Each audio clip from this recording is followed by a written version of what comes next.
आज की इस वीडियो में हम जानेंगे कि कुर्बानी क्या है और कुर्बानी क्यों ज़रूरी है। कुर्बानी का मतलब सिर्फ जानवर ज़िबा करना नहीं है, बल्कि कुर्बानी दरअसल अपने दिल, अपने माल और अपनी ख्वाहिशात को अल्लाह के हुक्म के सामने झुका देना है। ये वो इबादत है जो हज़रत इब्राहीम अलैहिस्सलाम की अजीम सुन्नत की यादगार है।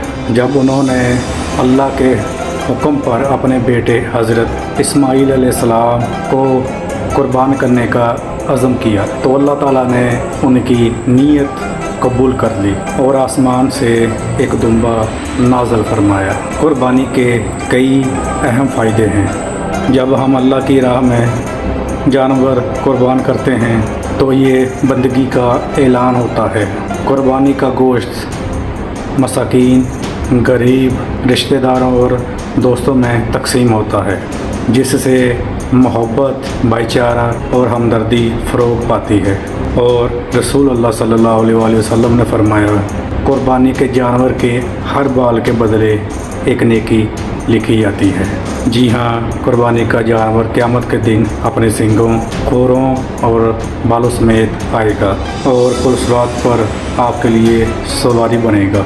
रसूल अल्लाह सल्लल्लाहु अलैहि वसल्लम ने फरमाया, कुर्बानी के जानवर का खून ज़मीन पर गिरने से पहले वो अल्लाह के यहाँ कबूल हो जाती है। लिहाजा खुश दिली के साथ कुर्बानी किया करो। कुर्बानी उन मुसलमानों पर वाजिब है जो बालिग हों, आकल हों, मकीम हों, यानी सफ़र में ना हों और इनके पास कुर्बानी के अय्याम में इतना माल हो जो निसाब के बराबर या इससे ज़्यादा हो।